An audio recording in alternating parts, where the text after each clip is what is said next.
Nunca me había pasado algo así. Siempre fui cuidadoso, incluso paranoico. Ese día salí tarde del trabajo. Eran casi las 11:40 de la noche y el último tren en dirección a Tacubaya ya estaba por salir. Subí con prisa, con los audífonos medio puestos y el celular en la mano, revisando un mensaje de mi hermana. Había pocas personas en el vagón. La mayoría parecía dormida o desinteresada, pero había 3 tipos en un extremo que no paraban de mirar a los demás con una especie de vigilancia extraña, como si esperaran algo.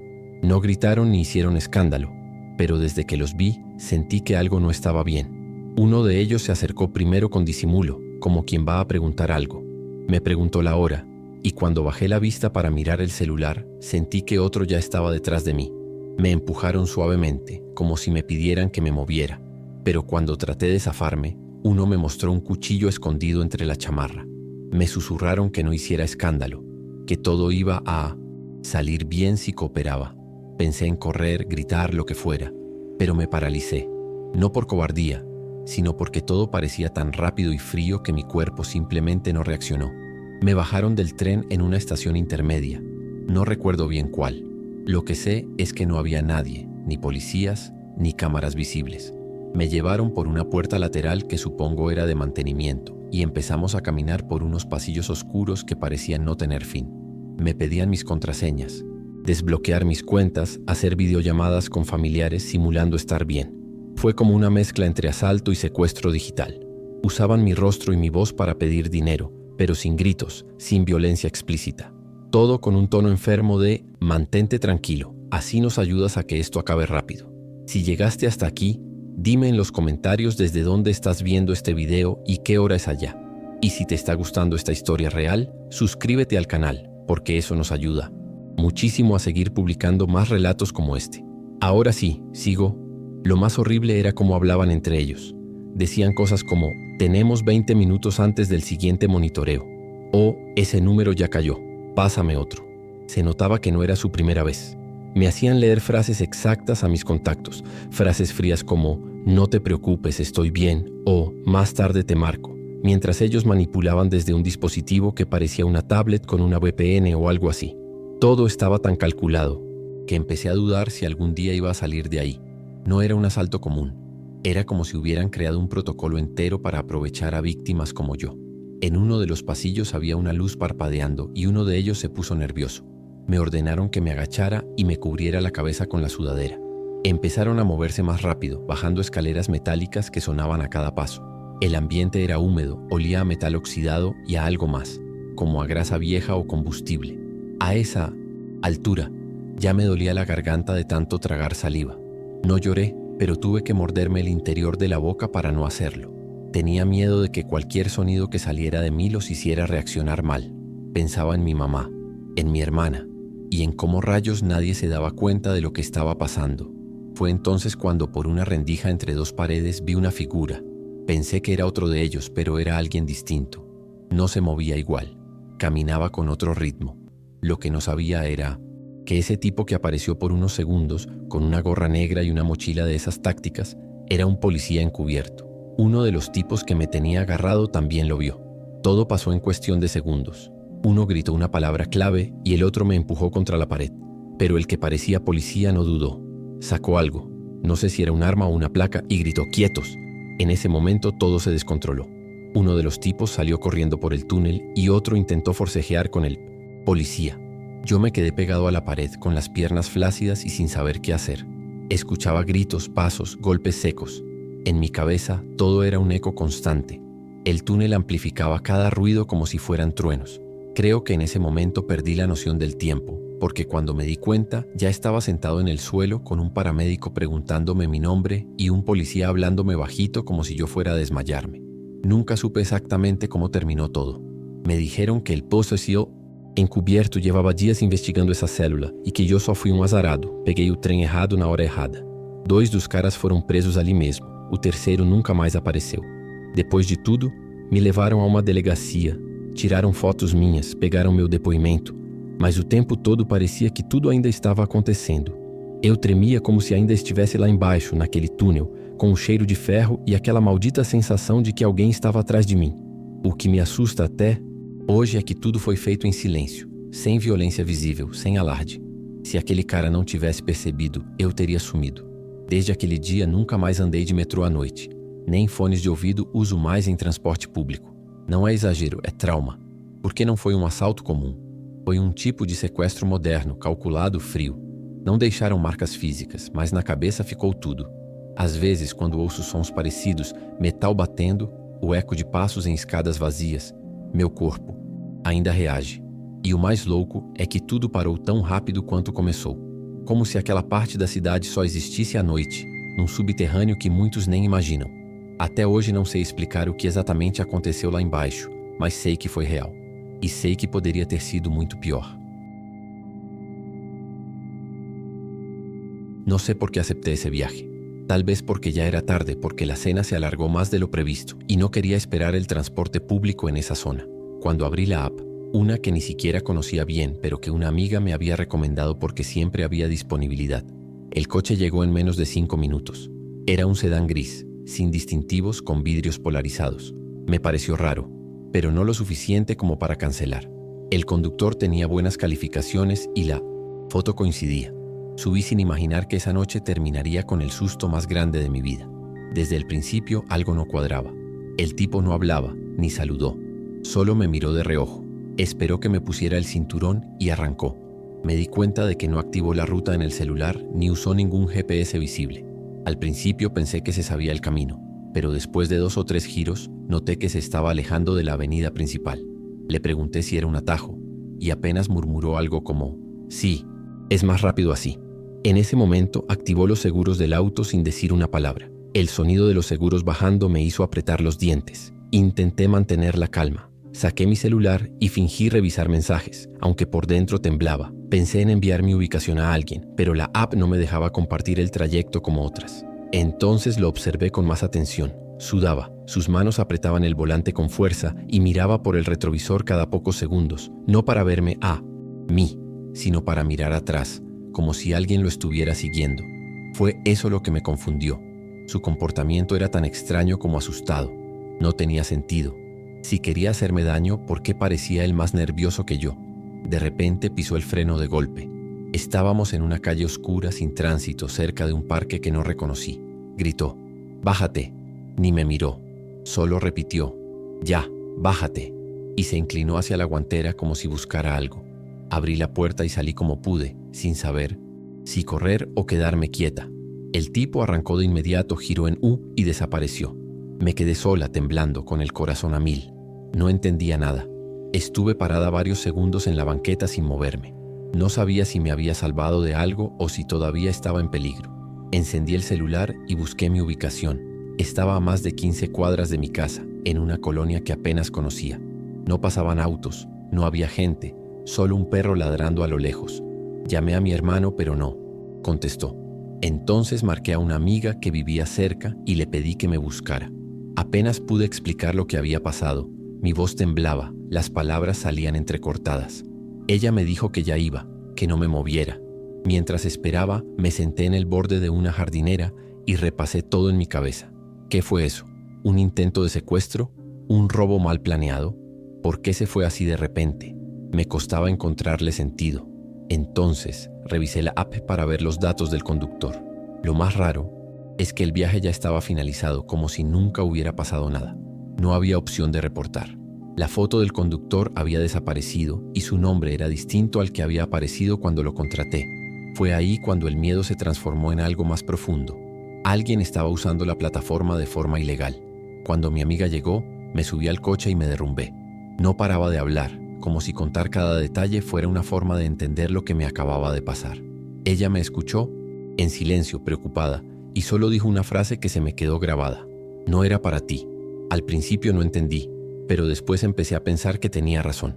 Todo ese comportamiento errático, el nerviosismo, el cambio repentino. No era yo el objetivo.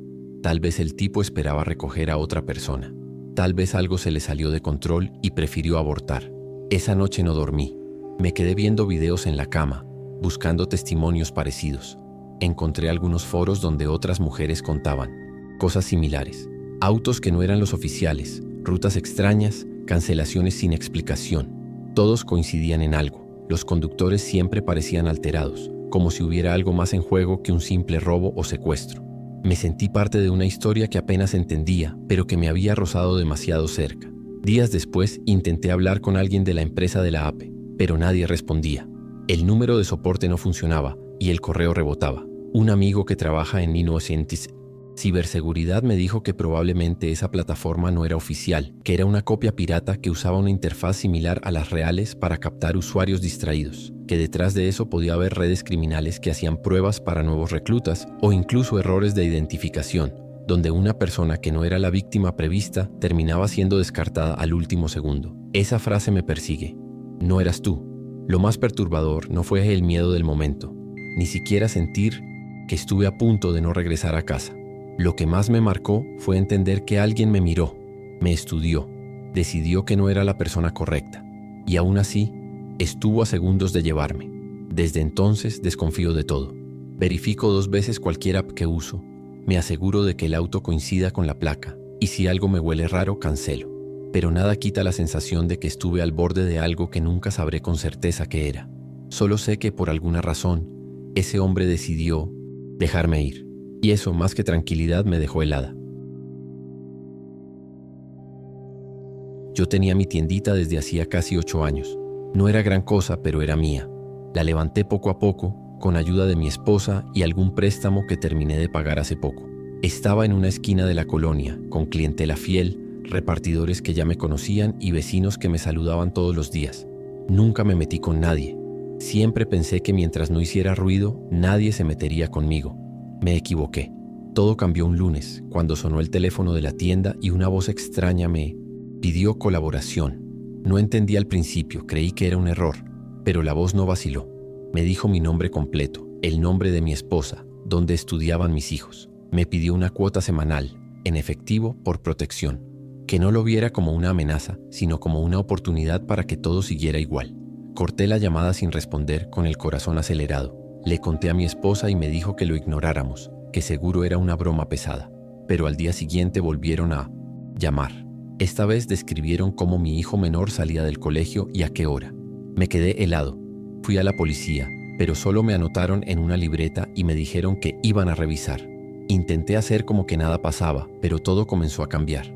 Los repartidores ya no querían dejarme producto.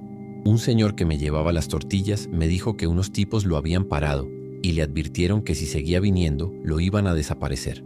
Un vecino me preguntó si todo estaba bien porque había visto una moto estacionada fuera de la tienda varios días seguidos, con 2 tipos que no compraban nada, solo miraban. Yo ya no dormía. Revisaba cada movimiento, cada persona que entraba al local. Mi esposa me pedía que cerráramos, pero yo no quería rendirme. Una noche, al cerrar, encontré un sobre debajo de la cortina metálica. Dentro había 5 fotos impresas. Mi esposa en el mercado, mi hija saliendo del colegio, mi suegra entrando a su casa. La última era de mí mismo, atendiendo en mi Target Poisoning. La caja. Sentí que me arrancaban el alma. Esa noche lloré por primera vez en años. No era solo miedo, era impotencia. Nadie me ayudaba, nadie decía nada. Era como si todos supieran que eso podía pasar, pero ya lo hubieran aceptado como parte de vivir aquí. Después de esas fotos ya no pude abrir con la misma tranquilidad. Cada vez que alguien cruzaba la puerta mi cuerpo se tensaba. Empecé a notar detalles que antes no veía. Carros que pasaban más lento frente a la tienda, clientes que me miraban raro. Una señora que ya no volvió con su hijo a comprar. Intenté hacer otra denuncia, esta vez más insistente, con pruebas, con nombres de los repartidores que también habían sido amenazados. Pero en la delegación me dijeron que no podían hacer nada sin una agresión física y que lo mejor era no meterse con esa gente. Mi esposa empezó a empacar cosas sin que yo le dijera nada. Me miraba con ojos tristes, como si ya supiera que no había salida. Yo me sentía partido en 2. Una parte quería proteger a mi familia, huir, desaparecer. La otra no podía soportar la idea de abandonar lo único que había construido con mis propias manos. Una noche, mientras cenábamos, sonó el timbre. Nadie estaba afuera, pero habían dejado un papel en el buzón. Ya te tardaste. Esa frase tan corta, tan seca, fue la gota. Me temblaban las manos, no podía respirar. Esa noche tomamos la decisión final. Vendí todo lo que pude rápido por la mitad de su valor. La tienda, las vitrinas, hasta el Elichen, refrigerador de los refrescos. Algunos compradores me preguntaron por qué vendía tan de repente, pero no dije nada. ¿Para qué? Nadie iba a ayudar. Ni siquiera me atreví a despedirme de todos. Una mañana simplemente cerramos la casa, subimos al coche con lo que cabía y manejamos sin rumbo fijo durante horas. No teníamos un plan, solo queríamos alejarnos. Al llegar a otra ciudad, rentamos un cuartito y empezamos de cero. Mis hijos todavía preguntaban por sus amigos de la escuela. La vida siguió, pero algo en mí se rompió. Me volví silencioso, desconfiado, siempre alerta. Cada vez que suena un número desconocido se me acelera el corazón. A veces me sorprendo mirando por la ventana, revisando si alguien nos sigue. Mi esposa trata de animarme. Mis hijos ya sonríen otra vez, pero yo no. No puedo, porque lo que viví no fue un robo ni una golpiza. Fue el tipo de amenaza que no deja cicatrices visibles, pero se clava en la mente.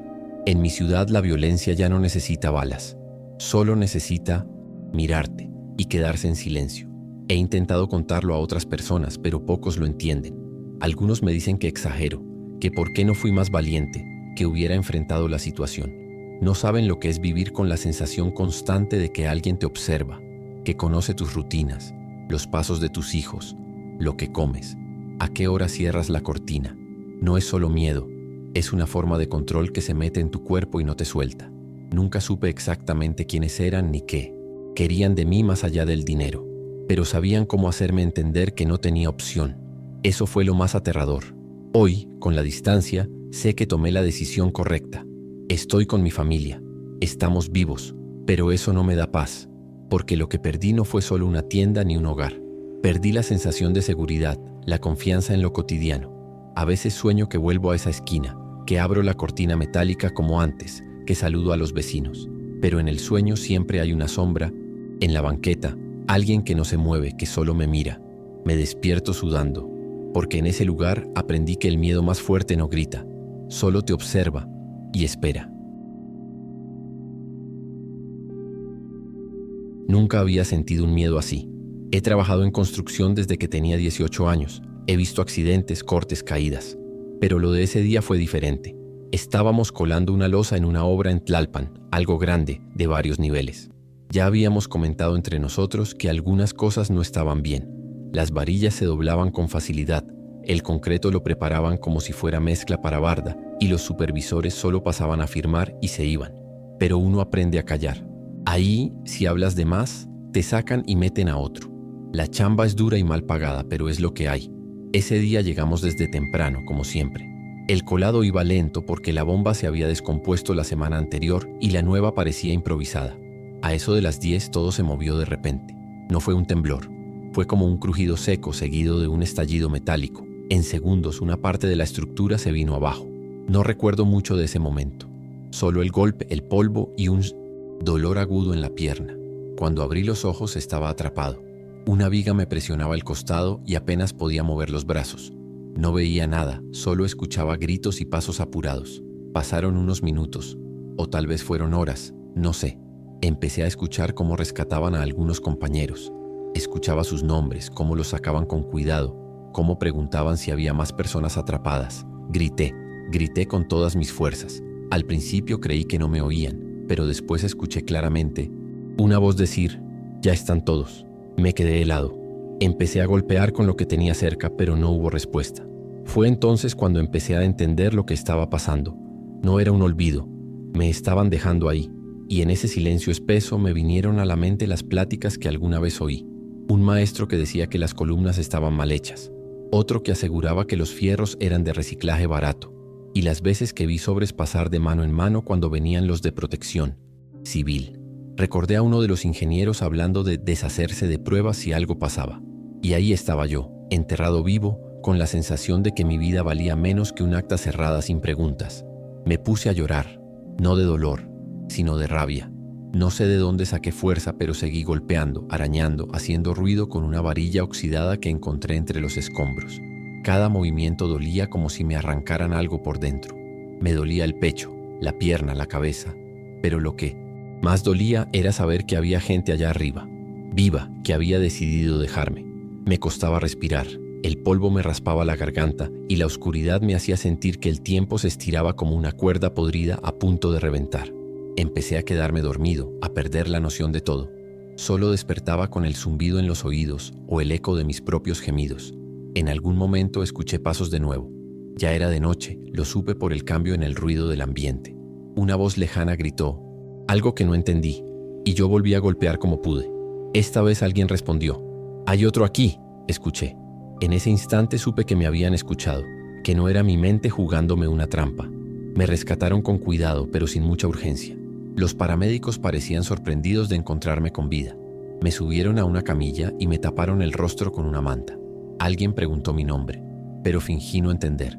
En el hospital los doctores decían que había tenido suerte, que la viga había pasado a centímetros de mi columna, que el golpe en la cabeza no había sido grave. Me hicieron estudios, me mantuvieron en observación y después vino una enfermera con un hombre trajeado que dijo ser representante del proyecto. Me preguntó qué recordaba. Le dije que casi nada. Inventé que todo fue muy rápido, que perdí el conocimiento y no supe nada más hasta que me sacaron. Él sonrió. Me dijo que descansara, que todo estaba bajo control y que la empresa se haría cargo. Desde Ontaien. Entonces callé. No porque no quisiera hablar, sino porque entendí lo que estaba en juego. Si yo decía que me habían dejado ahí, que sabían que seguía vivo y aún así me ignoraron, nadie me creería. Y si alguien me creía, ¿qué pasaría después? ¿Quién me protegería? Yo no tengo abogados, no tengo poder. Solo tengo a mi esposa, a mis hijos y las ganas de salir adelante. Preferí cargar con el miedo, con el silencio, con la herida de saber que fui descartado por ser un estorbo. Sobreviví, sí, pero en esta ciudad sobrevivir muchas veces significa no decir nada. Volví a caminar después de unas semanas, aunque cojeo un poco desde entonces. No regresé a esa obra, ni pienso hacerlo. Me enteré por otros compañeros que todo se resolvió, que la caída fue atribuida a un error de cálculo y que nadie fue responsable directo.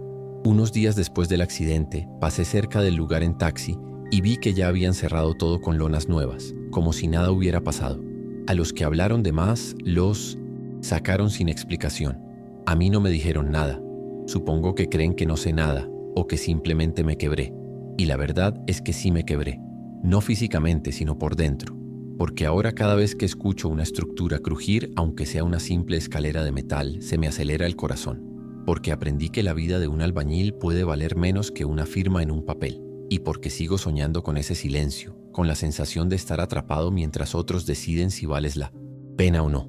Sobreviví, sí. Pero desde entonces, lo único que tengo claro es esto. En esta ciudad, el verdadero peligro no siempre es el derrumbe. A veces es el silencio que viene después. Todo empezó de forma muy sutil, tanto que pensé que era cosa mía. Soy universitaria, estudio por las tardes y vuelvo a casa cerca de las 8 o 9. Siempre he sido precavida, pero tampoco paranoica. Noté por primera vez a ese hombre en la estación centro médico. Me llamó la atención porque no estaba haciendo nada en particular, solo parecía esperar. Tenía una mochila gris y una gorra que le cubría gran parte del rostro. Me subí al vagón y él también. En la estación siguiente bajé por precaución y tomé otro tren. Minutos después lo vi parado en el andén opuesto mirándome. Me dio escalofríos. Pensé que tal vez había coincidido. No lo vi más durante esa semana, pero empecé a fijarme mejor en todo. A la siguiente vez que lo noté fue un miércoles. Subí en Zapata y ahí estaba él, otra vez con la mochila gris, parado como si no esperara a nadie. Esta vez no me bajé, me quedé quieta. Cambié de vagón en División del Norte y él no apareció más. Me sentí tonta, como si estuviera exagerando, pero después de eso cada trayecto en metro se convirtió en una especie de juego mental. Cada mirada, cada paso detrás de mí, cada sombra, todo se sentía diferente. Empecé a llegar a casa más nerviosa. Lo que realmente me hizo entender que algo estaba mal fue la camioneta. Blanca, sin placas visibles al frente, con vidrios polarizados. Al principio pensé que era de algún vecino, pero después noté que no estaba ahí durante el día, solo por la noche, siempre a la misma hora. Siempre con el motor apagado. Siempre apuntando directo hacia la entrada de mi edificio. Se estacionaba, se quedaba por 10 o 15 minutos y luego se iba. Me asomaba desde la ventana sin encender la luz y trataba de ver quién estaba dentro, pero nunca logré ver un rostro, solo siluetas. Empezaron también las llamadas, siempre en la noche. Números distintos, sin mensaje, sin voz, solo silencio. Al principio no contestaba, pero luego empecé a contestar para ver si alguien decía algo. Nada, ni respiración. Solo el silencio, como si alguien esperara que yo hablara primero. Lo conté en casa, pero no me creyeron mucho. Me decían que estaba estresada por la escuela, que necesitaba descansar, pero yo ya no dormía bien. Tenía miedo de salir, miedo de regresar. La ciudad que antes me parecía familiar, con todos sus ruidos, sus luces y su caos, ahora me parecía otra cosa. Una noche el miedo me ganó y fui directamente a la delegación más cercana. Expliqué todo, los recorridos del metro, la camioneta, las llamadas. Me escucharon con cara de fastidio al principio, pero un agente más joven me pidió que esperara. Me hizo pasar a otra sala y me preguntó por detalles muy específicos. Si había alguien nuevo en el edificio, si había notado algún patrón en las horas, si había compartido mi rutina en redes sociales. Le dije que no, que siempre era cuidadosa. Me pidió que anotara todo lo que recordara, con fechas. 2 días después me llamaron. Dijeron que tenían algo. Me citaron en la misma delegación. Me sentaron frente a una pantalla donde me mostraron fotos de varios sujetos. Entre ellos estaba el hombre de la mochila gris. Me dijeron que lo conocían, que tenía antecedentes por robos organizados en viviendas y que era parte de un grupo que estudiaba los movimientos de mujeres jóvenes que vivían solas, que no actuaban de inmediato. Primero observaban semanas enteras, aprendían los horarios, anotaban puntos ciegos. La camioneta era un patrón común en los casos reportados. Me dijeron que tuve suerte de notar los detalles antes de que fuera tarde. Volví a casa con una mezcla de alivio y terror. Hablé con mis padres, reforzamos la puerta con una segunda cerradura, pusimos cámaras falsas visibles y cambié parte de mi rutina. Empecé a bajarme una estación antes o después, tomaba rutas distintas y solo usaba taxis de confianza por un tiempo. La camioneta dejó de aparecer, las llamadas pararon y no volví a ver al hombre del metro. Pero yo ya no era la misma. Cada persona que caminaba detrás de mí, cada auto estacionado sin razón, me hacía apretar las llaves en la mano como si fuera a usarlas para defenderme. Mis amigas dicen que me volví paranoica, que no puede ser sano vivir así, con tanto miedo, y tal vez tengan razón. Pero a veces el miedo es lo único que te mantiene a salvo, porque entendí algo que no se me va de la cabeza. El terror real no es el que ves en las películas, con fantasmas o monstruos. Es el que se sienta frente a ti en el vagón del metro, con una mochila común, mirando sin expresión. El que estudia tu vida sin que lo notes, esperando el momento justo. Y ese tipo de miedo no se quita con rezos. Se queda, aunque todo parezca haber vuelto a la normalidad. Hoy sigo tomando el metro, porque no me queda de otra. Pero ya no me pongo los audífonos. Ya no me distraigo con el celular. Me siento donde pueda ver a todos. Y si algo me da mala espina, me bajo. Aprendí a confiar en esa intuición que antes ignoraba.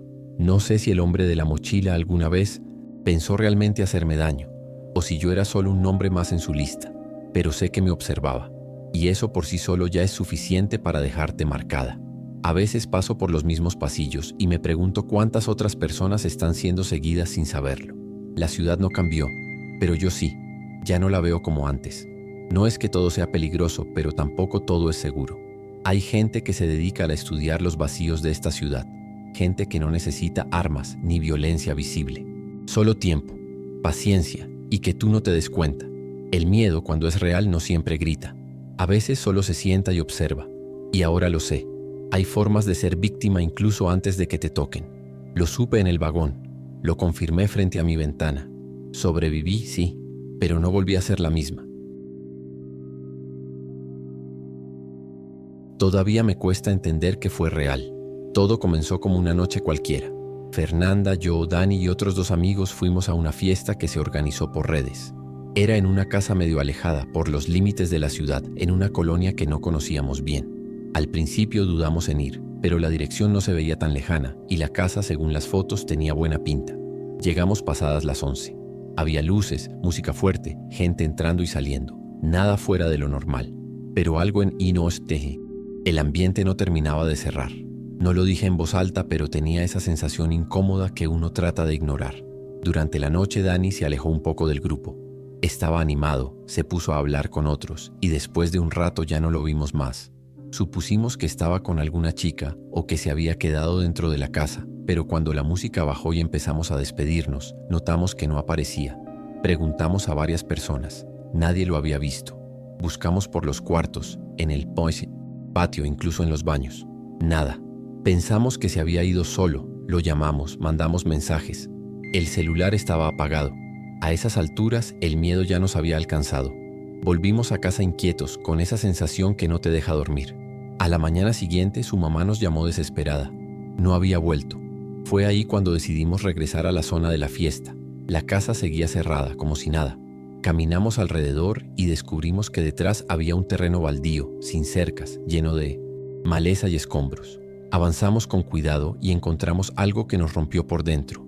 La chaqueta de Dani, desgarrada, tirada entre la basura. Un poco más adelante, marcas en el suelo, como si alguien hubiera sido arrastrado.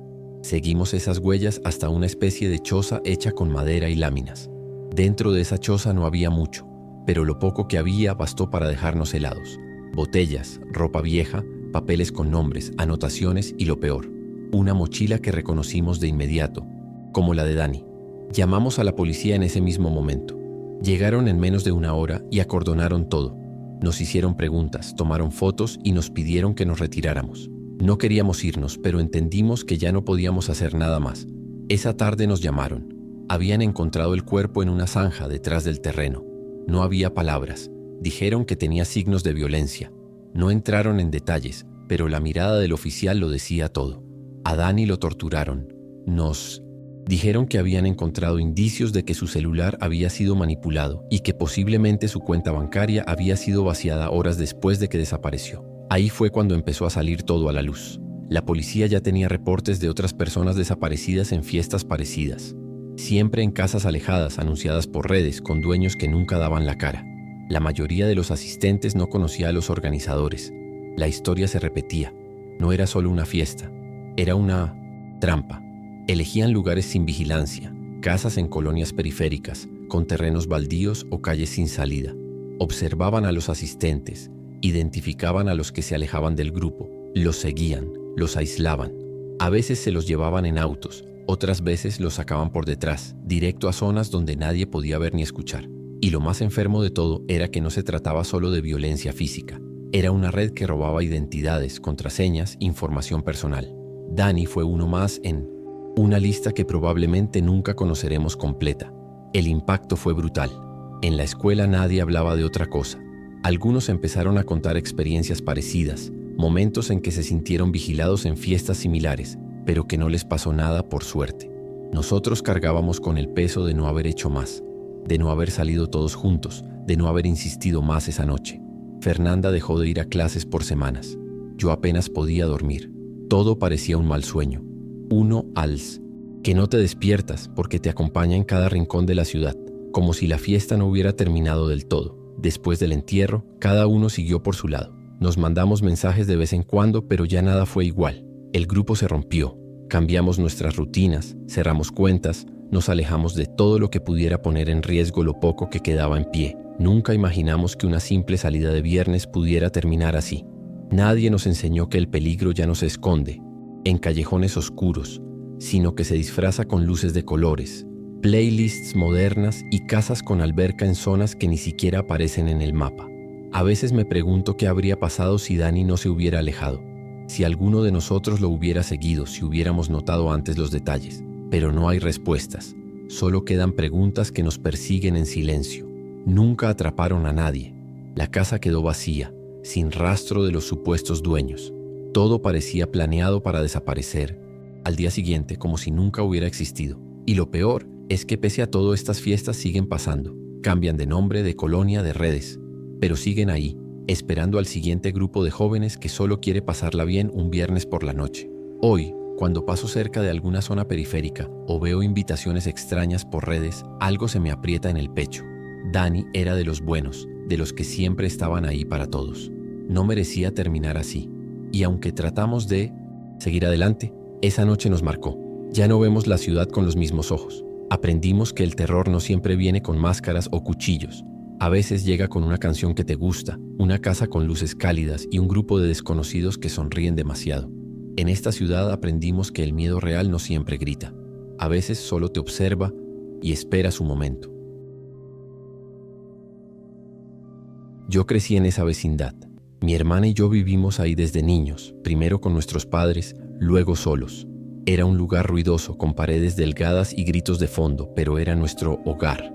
Todos nos conocíamos, nos saludábamos por nombre. Había días buenos y días jodidos, como en cualquier barrio popular, pero nunca sentí miedo de vivir ahí, hasta que llegó Marco. Al principio, nadie supo quién lo había metido. Rentó un cuarto del fondo, el que llevaba años vacío. Se presentó educado, tranquilo, con una sonrisa fingida que después aprendí a odiar. Las cosas cambiaron rápido después de eso. Primero fueron las visitas constantes, a toda hora. Gente que no vivía ahí, caras que no nos eran familiares, entrando y saliendo sin saludar. Después los olores. Ese tufo químico y agrio que salía por debajo de la puerta cuando pasabas cerca. Luego, los ruidos. Gritos, discusiones, golpes secos a la madrugada. Nadie decía nada. Los vecinos se volvían silenciosos, como si cerrar la boca fuera una forma de seguir respirando. Mi hermana, que siempre había sido alegre y habladora, empezó a caminar mirando al suelo. A mí me empezaron a temblar las manos cuando salía por la mañana. Una noche Marco le dijo algo a mi hermana en voz baja cuando ella regresaba de hacer compras. No supe exactamente qué, pero la vi llegar blanca, temblando. No me lo quiso decir, pero se le quebraba la voz. Al día siguiente fui a buscarlo. Le pedí, sin levantar la voz, que respetara. Él solo sonrió. Esa sonrisa cínica, como si supiera algo que yo no. Me dijo que tuviera cuidado, que en barrios como el nuestro uno tenía que aprender a callar. Desde ese momento supe que algo se había roto. Esa misma semana, un vecino que solía sentarse afuera a tomar café desapareció. Nadie preguntó. Intentamos resistir, ignorar, hacer como que todo seguía igual. Pero ya no era lo mismo. El patio se volvió silencioso. Las risas se apagaron. Nadie barría afuera. Nadie colgaba ropa como antes. Era como si el miedo hubiera echado raíces. Yo salía al trabajo fingiendo normalidad, pero por dentro vivía tenso, esperando que algo pasara. Mi hermana dejó de salir sola. Empezó a dormir con la puerta cerrada con seguro.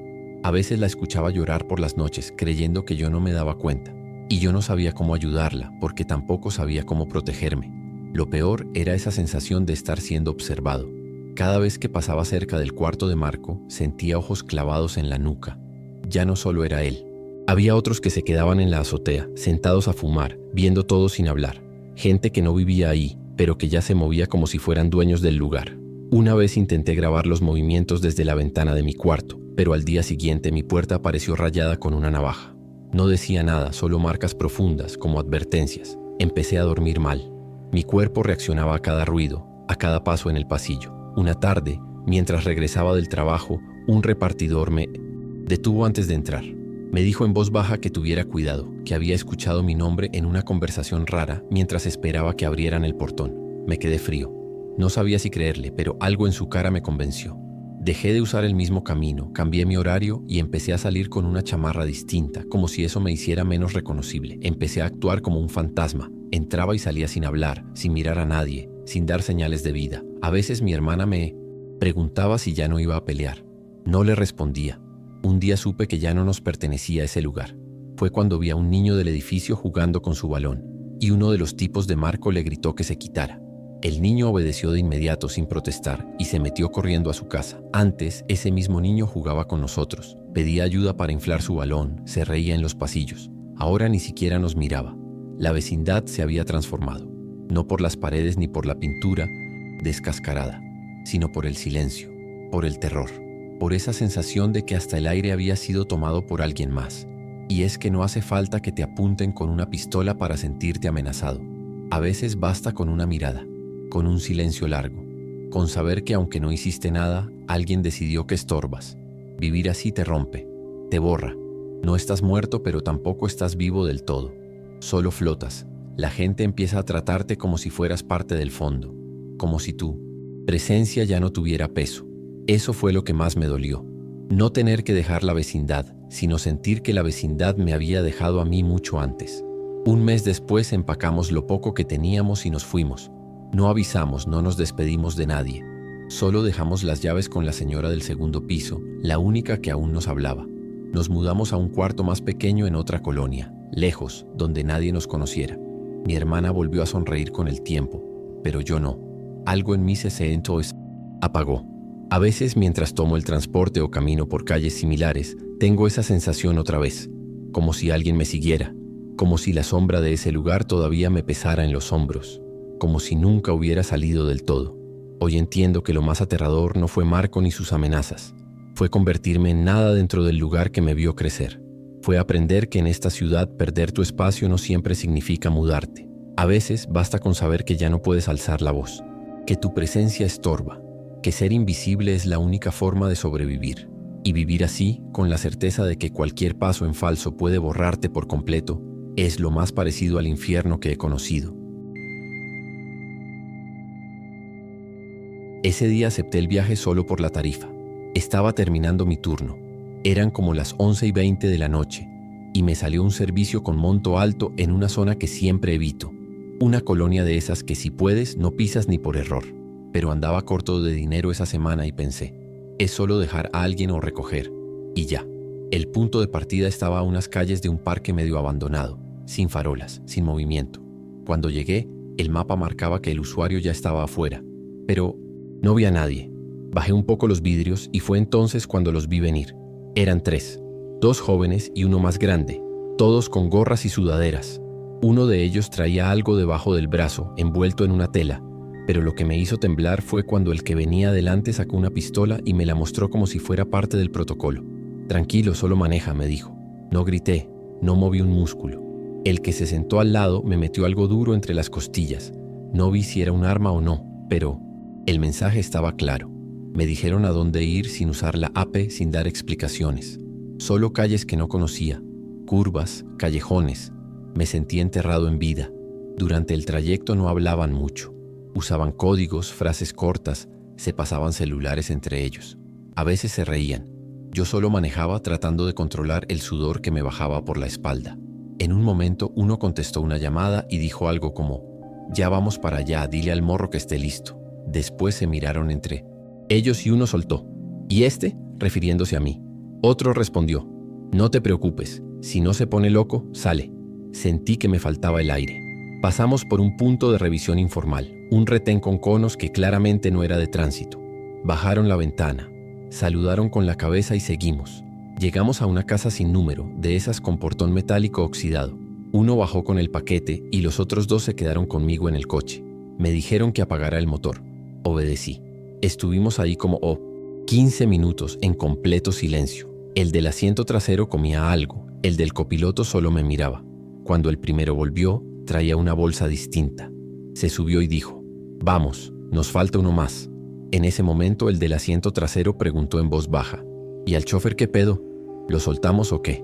Nadie respondió, y ese silencio me partió por dentro. Seguimos avanzando por calles que parecían no tener fin. Algunas partes estaban tan oscuras que sentía que manejaba en el vacío.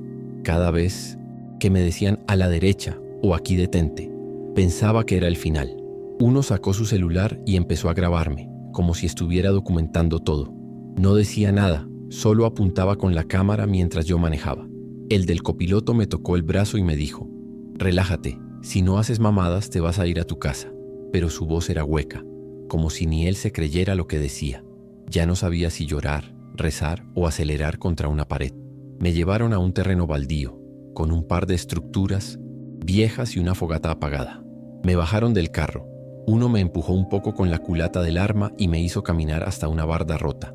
Me dijeron que me quedara ahí, de espaldas. Empezaron a hablar entre ellos. No me dejaban escuchar del todo, pero pude oír frases como, este güey ya vio mucho, o mejor no nos arriesgamos. Yo tragaba saliva, tratando de no perder el equilibrio. Las piernas me temblaban y me dolía el estómago como si me estuvieran apretando desde dentro. Pensaba en mi mamá, en mi hija, en si alguien los iba a avisar. De pronto, uno se me acercó y me preguntó si tenía antecedentes. Le dije que no, que solo manejaba, que tenía 5 estrellas en la AP, que era chofer desde hacía 3 años. Me miró en silencio, como evaluándome. Luego se volvió con los otros y dijo, este cabrón ni vale la pena, ya está cagado del susto. Todos rieron. Uno de ellos sacó una llave del pantalón y me dijo que subiera al coche. Te vas por donde viniste y no hablas de esto. No viste nada, no sabes nada. Si lo haces te encontramos. No contesté. Solo asentí con la cabeza, todavía sin creer que me estaban dejando ir. Conduje en automático sin pensar, sin mirar el celular, sin importar si había tráfico o si pasaba algún semáforo en rojo. Solo quería alejarme. Cuando llegué a una zona con más luz y gente, paré el coche y me eché a llorar como un niño. No me importó que pasaran personas, que me vieran. Lloré con todo, con rabia, con miedo, con ese tipo de dolor que no tiene nombre. Nunca me había sentido tan vulnerable. Y lo peor era saber que lo acepté por dinero, que la app me ofreció una tarifa alta, y yo caí como idiota. Después de eso no trabajé por casi un mes. Cada vez que escuchaba una notificación de viaje, el estómago se me encogía. Dejé de pasar por ciertas zonas, borré la app por un tiempo y vendí el coche meses después. Nunca denuncié nada. ¿A quién le iba a decir? ¿Con qué pruebas? Me dejaron vivir, pero me dejaron marcado. Hasta el día de hoy, si alguien me mira demasiado en la calle, si veo una camioneta con los vidrios polarizados, me tenso. Siento que se me va el aire. Hay cosas que el cuerpo no olvida, aunque uno lo intente. Aprendí que en esta ciudad la violencia no siempre viene con gritos o disparos. A veces viene disfrazada de oportunidad, envuelta en un viaje con tarifa alta y una promesa fácil. Y cuando te das cuenta, ya estás en el centro de algo que no entiendes, con la vida pendiendo de un hilo que no controlas. Sobreviví, sí, pero hay días en que me pregunto si ese viaje no me mató igual, aunque de otra forma, porque desde entonces una parte de mí ya no volvió. Ese día acepté el viaje solo por la tarifa. Estaba terminando mi turno. Eran como las 11:20 de la noche y me salió un servicio con monto alto en una zona que siempre evito. Una colonia de esas que si puedes no pisas ni por error. Pero andaba corto de dinero esa semana y pensé, es solo dejar a alguien o recoger. Y ya. El punto de partida estaba a unas calles de un parque medio abandonado, sin farolas, sin movimiento. Cuando llegué, el mapa marcaba que el usuario ya estaba afuera, pero no vi a nadie. Bajé un poco los vidrios y fue entonces cuando los vi venir. Eran 3, 2 jóvenes y uno más grande, todos con gorras y sudaderas. Uno de ellos traía algo debajo del brazo, envuelto en una tela, pero lo que me hizo temblar fue cuando el que venía adelante sacó una pistola y me la mostró como si fuera parte del protocolo. Tranquilo, solo maneja, me dijo. No grité, no moví un músculo. El que se sentó al lado me metió algo duro entre las costillas. No vi si era un arma o no, pero el mensaje estaba claro. Me dijeron a dónde ir sin usar la AP, sin dar explicaciones. Solo calles que no conocía, curvas, callejones. Me sentí enterrado en vida. Durante el trayecto no hablaban mucho. Usaban códigos, frases cortas, se pasaban celulares entre ellos. A veces se reían. Yo solo manejaba tratando de controlar el sudor que me bajaba por la espalda. En un momento uno contestó una llamada y dijo algo como, ya vamos para allá, dile al morro que esté listo. Después se miraron entre ellos y uno soltó, y refiriéndose a mí. Otro respondió, no te preocupes, si no se pone loco, sale. Sentí que me faltaba el aire. Pasamos por un punto de revisión informal, un retén con conos que claramente no era de tránsito. Bajaron la ventana, saludaron con la cabeza y seguimos. Llegamos a una casa sin número, de esas con portón metálico oxidado. Uno bajó con el paquete y los otros 2 se quedaron conmigo en el coche. Me dijeron que apagara el motor. Obedecí. Estuvimos ahí como 15 minutos en completo silencio. El del asiento trasero comía algo. El del copiloto solo me miraba. Cuando el primero volvió, traía una bolsa distinta. Se subió y dijo, vamos, nos falta uno más. En ese momento el del asiento trasero preguntó en voz baja, ¿y al chofer qué pedo? ¿Lo soltamos o qué? Nadie respondió, y ese silencio me partió por dentro. Seguimos avanzando por calles que parecían no tener fin. Algunas partes estaban tan oscuras que sentía que manejaba en el vacío. Cada vez que me decían a la derecha o aquí detente, pensaba que era el final. Uno sacó su celular y empezó a grabarme, como si estuviera documentando todo. No decía nada, solo apuntaba con la cámara mientras yo manejaba. El del copiloto me tocó el brazo y me dijo, relájate, si no haces mamadas te vas a ir a tu casa. Pero su voz era hueca, como si ni él se creyera lo que decía. Ya no sabía si llorar, rezar o acelerar contra una pared. Me llevaron a un terreno baldío, con un par de estructuras viejas y una fogata apagada. Me bajaron del carro. Uno me empujó un poco con la culata del arma y me hizo caminar hasta una barda rota. Me dijeron que me quedara ahí, de espaldas. Empezaron a hablar entre ellos. No me dejaban escuchar del todo, pero pude oír frases como «este güey ya vio mucho» o «mejor no nos arriesgamos». Yo tragaba saliva, tratando de no perder el equilibrio. Las piernas me temblaban y me dolía el estómago como si me estuvieran apretando desde dentro. Pensaba en mi mamá, en mi hija, en si alguien los iba a avisar. De pronto, uno se me acercó y me preguntó si tenía antecedentes. Le dije que no, que solo manejaba, que tenía 5 estrellas en la app, que era chofer desde hacía 3 años. Me miró en silencio como evaluándome. Luego se volvió con los otros y dijo, «Este cabrón ni vale la pena, ya está cagado del susto». Todos rieron. Uno de ellos sacó una llave del pantalón y me dijo que subiera al coche. «Te vas por donde viniste y no hablas de esto. No viste nada, no sabes nada. Si lo haces te encontramos». No contesté. Solo asentí con la cabeza, todavía sin creer que me estaban dejando ir. Conduje en automático, sin pensar, sin mirar el celular, sin importar si había tráfico o si pasaba algún semáforo en rojo. Solo quería alejarme. Cuando llegué a una zona con más luz y gente, paré el coche y me eché a llorar como un niño. No me importó que pasaran personas, que me vieran. Lloré con todo, con rabia, con miedo, con ese tipo de dolor que no tiene nombre. Nunca me había sentido tan vulnerable. Y lo peor era saber que lo acepté por dinero, que la app me ofreció una tarifa alta, y yo caí como idiota. Después de eso no trabajé por casi un mes. Cada vez que escuchaba una notificación de viaje, el estómago se me encogía. Dejé de pasar por ciertas zonas, borré la app por un tiempo y vendí el coche meses después. Nunca denuncié nada. ¿A quién le iba a decir? ¿Con qué pruebas? Me dejaron vivir, pero me dejaron marcado. Hasta el día de hoy, si alguien me mira demasiado en la calle, si veo una camioneta con los vidrios polarizados, me tenso. Siento que se me va el aire. Hay cosas que el cuerpo no olvida, aunque uno lo intente.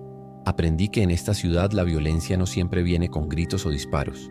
A veces viene disfrazada de oportunidad, envuelta en un viaje con tarifa alta y una promesa fácil. Y cuando te das cuenta, ya estás en el centro de algo que no entiendes, con la vida pendiendo de un hilo que no controlas. Sobreviví, sí, pero hay días en que me pregunto si ese viaje no me mató igual, aunque de otra forma, porque desde entonces una parte de mí ya no volvió. Yo tenía 9 años. Recuerdo bien la edad porque fue justo antes de cambiar de escuela. Vivíamos en un edificio viejo, de esos con pintura pelada y escaleras de concreto, en una unidad habitacional al oriente de la ciudad. Mi mamá trabajaba en una estética del centro y yo pasaba las tardes solo, haciendo tareas o viendo por la ventana, sentado en una silla de plástico que ponía junto al vidrio. Me gustaba mirar la cancha, ver jugar a los chavos más grandes, escuchar las risas, los gritos. Me hacía sentir acompañado. Esa tarde, como muchas otras, estaba ahí, con una libreta en la mano y un lápiz que ya ni usaba. Fue entonces cuando vi a don José. Era un señor mayor, vivía en la planta baja del edificio de enfrente. Siempre barría la banqueta y se quejaba del ruido, pero a mí me caía bien. A veces me regalaba paletas o me decía que estudiara para no acabar como él. Caminaba despacio, con un bastón viejo, y esa tarde estaba cruzando la cancha. 3 tipos bajaron de un coche sin placas. Al principio no entendí qué pasaba. Solo vi que uno sacó algo de la chamarra y los otros 2 se le acercaron por los lados. No gritaron, solo lo empujaron al suelo y uno le disparó en la cabeza. Me quedé congelado. No lloré, no grité, no me moví. Solo me quedé mirando. El sonido del disparo fue seco. Fuerte, pero más fuerte fue el silencio después. El cuerpo de don José quedó tirado, inmóvil, y los 3 hombres voltearon hacia el edificio. Uno de ellos me vio. No sé cómo, pero me vio. Me señaló con la mano y le dijo algo a los otros. Luego se metieron al coche y avanzaron hacia la entrada. Ahí fue cuando reaccioné. Corrí a la cocina, le grité a mi mamá que estaban subiendo. Ella no entendía nada. Me temblaba la voz, solo podía decir, vienen por mí. Mi mamá no hizo preguntas. Me jaló del brazo y me metió al baño. Apagó la luz, me tapó la boca con la mano y me dijo al oído que no hiciera ruido. Escuchamos los pasos en las escaleras. Gente corriendo, puertas cerrándose. Golpes, secos, gritos apagados. Empezaron a patear puertas. Yo pensaba que iban a tirar la nuestra también. El corazón me latía tan fuerte que sentía que los hombres lo iban a escuchar desde el otro lado. Mamá me abrazaba tan fuerte que me dolía, pero yo no me movía. Afuera, el sonido de los golpes subía de piso en piso. Después vino un silencio extraño. Y entonces un alboroto. No entendía del todo qué estaba pasando, pero escuché voces conocidas. Eran los vecinos. Gritaban desde los pasillos, desde las escaleras. Uno de ellos, el papá de un amigo de la primaria, empezó a tocar cacerolas y a golpear una reja, como si quisiera hacer escándalo. Otros comenzaron a gritar nombres, a hacer ruido. Fue como si todos se hubieran puesto de acuerdo en cuestión de segundos. Después oí pasos bajando corriendo, más gritos y el portazo del coche arrancando. Pasaron algunos minutos hasta que mi mamá se atrevió a abrir la puerta del baño. Yo seguía temblando. Esa noche nadie durmió. Don José seguía tirado, en la cancha, tapado con una sábana que alguien había traído de su casa. Llegaron patrullas casi 2 horas después, cuando todo estaba ya en silencio. Los oficiales tomaron fotos, preguntaron cosas sueltas, pero se notaba que no querían profundizar. Nadie dijo nada. Nadie mencionó que los asesinos habían subido al edificio. Nadie habló de los golpes en las puertas. Y yo tampoco. Me quedé callado. Le dije a mi mamá que no recordaba la cara del tipo, que no vi nada, que todo fue muy rápido. No, quería que volvieran. Después de eso algo cambió en mí. Dejé de mirar por la ventana. Mamá quitó la silla de plástico y yo ni pregunté por ella. Me sentaba en el sillón a hacer la tarea o en la cama. Evitaba pasar cerca del vidrio. A veces escuchaba ruidos en la cancha y me daba miedo asomarme. Tenía pesadillas. Soñaba que tocaban la puerta y que mi mamá no estaba, que me escondía en el baño pero ellos entraban. Nunca volví a sentirme seguro en ese departamento. Sentía que la violencia podía subir las escaleras en cualquier momento y volver por mí. Con el tiempo todo se fue borrando de las conversaciones. Nadie volvió a mencionar a don José. Nadie organizó una misa ni pusieron flores. Solo pintaron la cancha unas semanas después y listo, como si nada. Pero yo lo recordaba todo. Los ojos del hombre que me vio, la sangre en el piso, el sonido seco del disparo, la presión de la mano de mi madre en mi boca. Crecí con eso metido en el cuerpo, con la certeza de que el miedo no siempre se grita. A veces se aprende a respirar con él y a callar. Ahora soy adulto y nunca más volví a vivir en ese edificio. Mi mamá se cambió de colonia años después y aunque tratamos de no hablar de eso, sé que ella también lo recuerda. A veces, cuando paso por una cancha vacía o escucho el golpe de un balón en la madrugada, se me eriza la piel. No puedo evitar mirar hacia arriba, buscar alguna ventana abierta, imaginar a un niño observando sin saber lo que está a punto de ver. Yo era ese niño.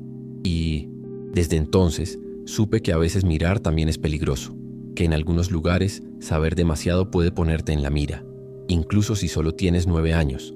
Nunca me hice a la idea de que fue una coincidencia. En ese barrio las coincidencias no existen. Aprendí que el silencio no siempre es cobardía, a veces es pura supervivencia, que hay cosas de las que nadie habla porque hacerlo es como invocarlas, y que crecer con miedo no se nota a simple vista, pero se siente todos los días, en la forma de caminar, en el tono de voz, en la costumbre de mirar al piso. Me tomó años volver a mirar por una ventana, y aún hoy cuando lo hago lo primero que reviso no es la vista, es quién podría estar mirando desde abajo.